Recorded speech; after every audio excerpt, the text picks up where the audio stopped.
पूजनीय दाजी, यहाँ उपस्थित कान्हा शांतिवनम और श्री रामचंद्र मिशन से जुड़े करीब करीब 30 देशों के सभी साथी ऑनलाइन और वर्चुअल मोड में 160 से अधिक देशों से जुड़े लाखों साथी,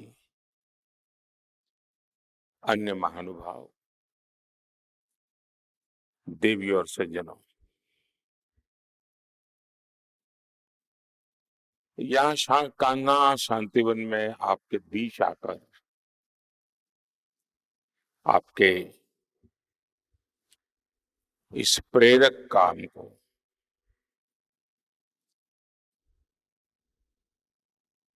निकट से देखने का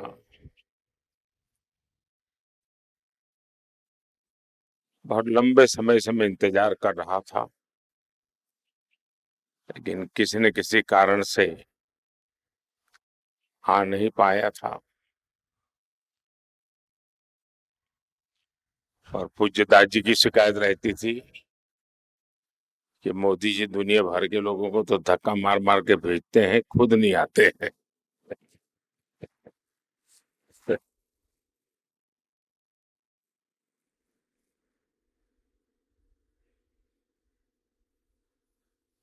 लेकिन बहुत पवित्र काम ऐसे होते हैं कि जब तक ऊपर वाले का बुलावा नहीं आता है, मेल नहीं बैठता है।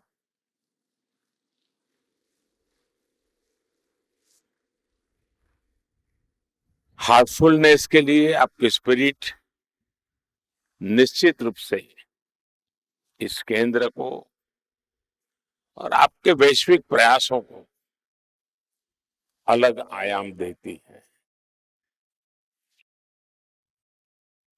भाई कमलेश जी, जो हम सब पूजनीय दाजी के रूप में ही जानते हैं, जो काम मानवता के लिए किया है वो वाकई अद्भुत है।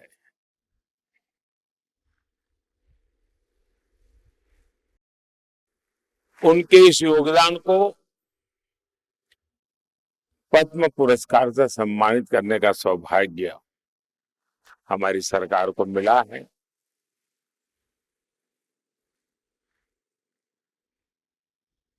और इन दिनों पद्म पुरस्कारों की परंपरा हमने ऐसी बनाई है कि उसके कारण पुरस्कार स्वयं ही सम्मानित हो जाते हैं।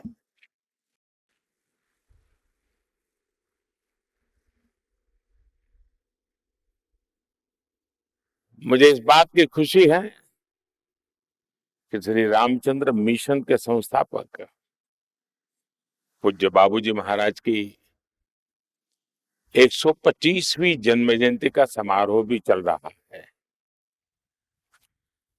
साथियों, कान्हा शांतिवनम को दुनिया का सबसे बड़ा मेडिटेशन हॉल कहा जा रहा है।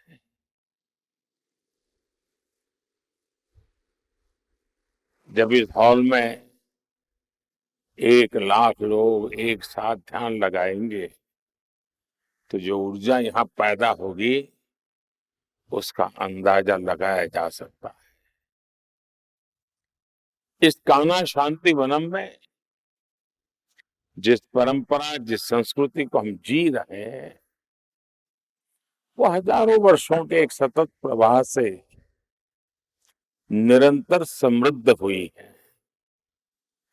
इसमें हमारे संतों की, हमारे तपस्वियों की समृद्ध परंपरा का, समृद्ध विरासत का और अथक एक निष्ठ प्रयासों का प्रतिबिंब है। कान्हा शांतिवनम इसी परंपरा को आगे बढ़ा रहा है। आज आपके प्रयासों से 160 से ज्यादा देशों के लोग सहज मार्ग पद्धति से योग को अपनाए हुए हैं। जो सच्चा साधक है उसे आप पूरी निष्ठा से योग और ध्यान से परिचित कराते हैं। ये मानवता की बहुत बड़ी सेवा है। हर ध्यान, हर घर ध्यान, हर दिल ध्यान, ये आपका संकल्प भारत ही नहीं बल्कि पूरी मानव जाति की सेवा कर रहा है।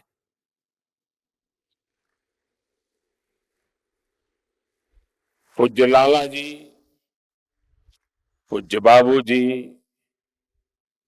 पूज्य चारी जी और पूज्य दाजी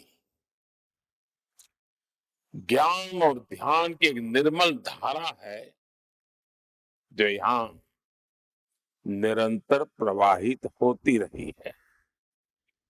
दुनिया में भली भांति के अधिकारों की चर्चा होती है, लेकिन बाबूजी मानते थे कि चेतना का विकास हर व्यक्ति का जन्मसिद्ध अधिकार है। और दादी की विनम्रता के तो हम सभी कायल हैं।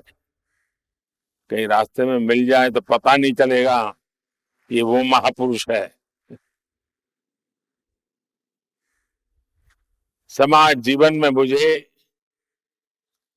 अनेक महान प्रेरकों से मिलने का, उनके दर्शन करने का, कभी उनसे सत्संग करने का भी सौभाग्य मिला है।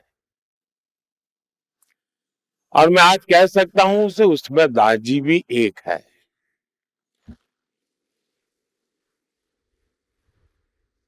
एक तरफ उन्होंने चिकित्सा क्षेत्र में महत्वपूर्ण कार्य किया, तो दूसरी तरफ वो एक आध्यात्मिक सामाजिक संस्था का दायित्व भी संभाल रहे हैं। ये उन युवाओं के लिए बहुत बड़ी प्रेरणा है जो मानवता के लिए कुछ करना चाहते हैं, जो जीवन के ध्येय की तलाश में है। दादी के मार्गदर्शन में कान्हा शांतिवनम जिस ऊंचाई पर पहुंचा है वो देखकर मन को बहुत संतोष मिलता है।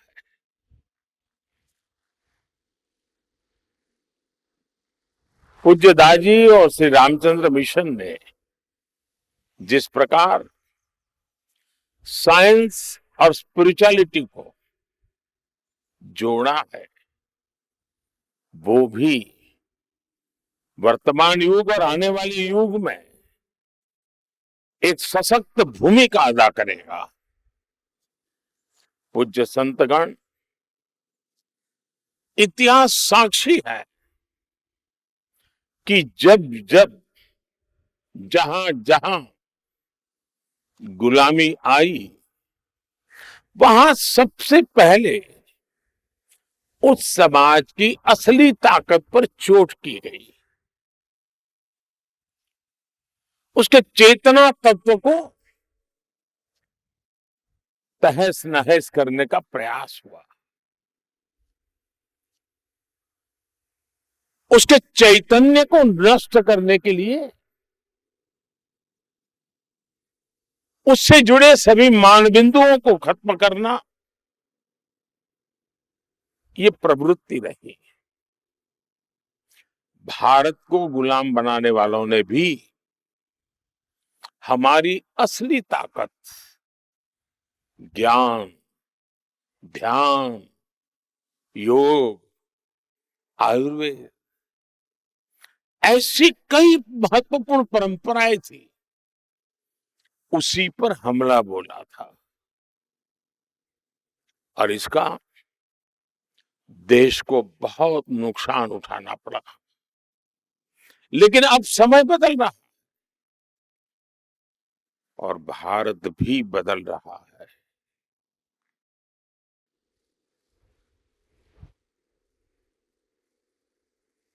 ये भारत की आजादी का अमृत काल है। आज हम सभी भारतीय जो भी फैसले लेंगे, जो भी काम करेंगे, वो आने वाली सदियों का भविष्य निर्धारित करेंगे। और इसीलिए मैंने लाल किले से पंच प्राणों का आह्वान किया था। अमृत काल के ये पंच प्राण है विकसित भारत का निर्माण, गुलामी की हर सोच से मुक्ति, विरासत पर गर्व, एकता और एकजुटता और अपने अपने कर्तव्य का पालन। आप भी हमारी समृद्ध विरासत को आगे बढ़ाकर समृद्ध भारत के निर्माण में अपना योगदान दे रहे हैं। और समृद्धि सिर्फ धन दौलत से ही नहीं आती, बल्कि इसमें सांस्कृतिक उत्थान का भी उतना ही महत्व होता है। आज भारत आर्थिक, सामरिक और सांस्कृतिक हर प्रकार से पुनर्जागरण के दौर में प्रवेश कर रहा है। बीते 10 वर्षों में हमने हर प्रकार से अपनी सांस्कृतिक विरासत को सशक्त करने का प्रयास किया है। योग हो, आयुर्वेद हो, आज पूरे विश्व में भारत के ज्ञान भंडार की व्यापक चर्चा हो रही है। भारत के प्रयास से संयुक्त राष्ट्र ने 21 जून को अंतर्राष्ट्रीय योग दिवस भी घोषित किया है। अब समय आ गया है कि हम अपनी इस विरासत को एक अभूतपूर्व ऊंचाई पर ले जाएं और इसमें श्री रामचंद्र मिशन और उससे जुड़े साधकों की, आप सबकी बहुत बड़ी भूमिका है। साथियों, विकसित भारत के निर्माण के लिए हमें इस अमृतकाल में 4 पिलर्स पर फोकस करना है। मैं इन्हें अमृत स्तंभ भी कहता हूं। ये अमृत स्तंभ है हमारी नारी शक्ति, हमारी युवा शक्ति, हमारी श्रम शक्ति और हमारी उद्यम शक्ति। इसमें हमारे गरीब, श्रमिक, किसान, पशुपालक, मछुआरे, व्यापारी, विद्यार्थी, नौजवान, हर कोई शामिल है। इनका सशक्तिकरण और इनका आत्मविश्वास बढ़ाना और उनको अनेक विध अवसर उपलब्ध कराना, ये समय की मांग है, बहुत आवश्यक है। इनकी आवश्यकताओं की पूर्ति करना, इनकी आकांक्षाओं की पूर्ति करना, ये सरकार की सर्वोच्च प्राथमिकताओं में से एक है। एक जमाना था जब सुविधाओं के लिए सरकारी दफ्तरों के चक्कर काटने पड़ते थे। अब हमारी सरकार लाभार्थियों के दरवाजे तक पहुंच रही है। इसलिए 15 नवंबर को ही देश भर में हमने विकसित भारत संकल्प यात्रा भी शुरू की है। देश में हो रहे विकास का लाभ सभी तक पहुंचे, कोई पीछे न छूटे, यही हमारा लक्ष्य है। साथियों, इस अमृत काल में आज की युवा पीढ़ी को जागरूक करने में, सशक्त करने में आप सभी की, श्री रामचंद्र मिशन की भूमिका कई गुना बढ़ गई है। इसलिए मेरा आपसे नम्र निवेदन है, हाल में हमने देश की युवा शक्ति को राष्ट्रीय संकल्पों से जोड़ने के लिए मेरा युवा भारत यानी माय भारत नाम से बहुत बड़ा अभियान शुरू किया है। ये देश के युवाओं को राष्ट्र निर्माण के महायज्ञ से सीधे जोड़ने का बहुत बड़ा प्लेटफॉर्म है, संगठन है। हमारा युवा ड्रग्स और दूसरी नेगेटिविटी से दूर रहे और माय भारत जैसे मिशन से जुड़े, इसमें आप सबका सहयोग भी उसे नई ताकत दे सकता है, नई ऊर्जा दे सकता है, नई प्रेरणा दे सकता है। साथियों, हमारे यहाँ कहा गया है, परोपकाराय फलन्ति वृक्षाः, परोपकाराय वहन्ति नद्यः, परोपकाराय दुहन्ति गावः, परोपकारार्थमिदं शरीरम्। यानी वृक्ष हो, नदियां हो, गाय हो, ये सब अपने लिए नहीं जीते, ये दूसरों का जीवन सुखी बनाते हैं। इसी प्रकार हमारा शरीर भी परोपकार के लिए ही बना है। आप भी इसी भावना को आगे बढ़ा रहे हैं।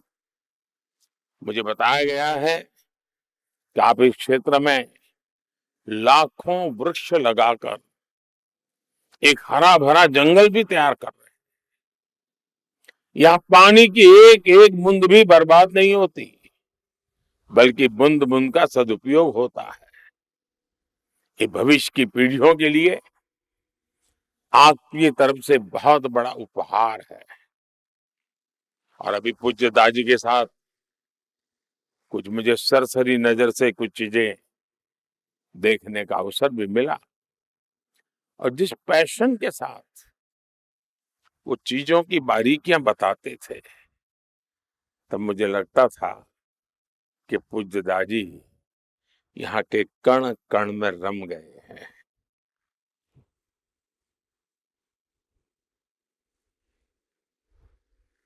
आप सभी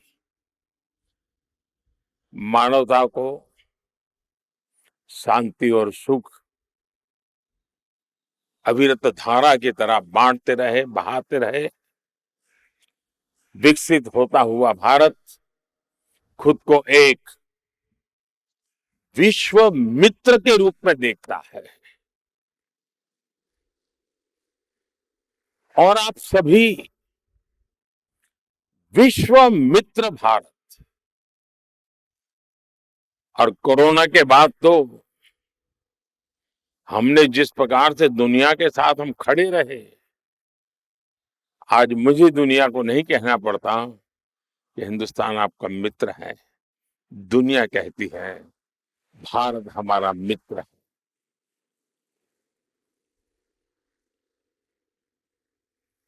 और आप सभी विश्व मित्र भारत के बहुत समर्थ, सशक्त और सांस्कृतिक प्रतिनिधि है।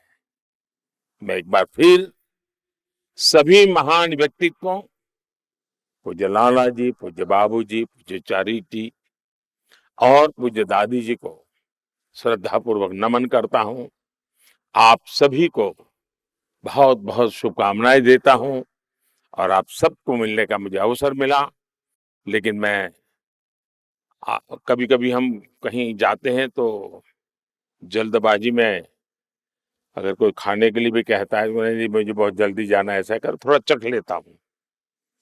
तो आज मेरा चखने का कार्यक्रम हुआ है, देखने का कार्यक्रम कभी आकर के करूंगा। बहुत बहुत धन्यवाद।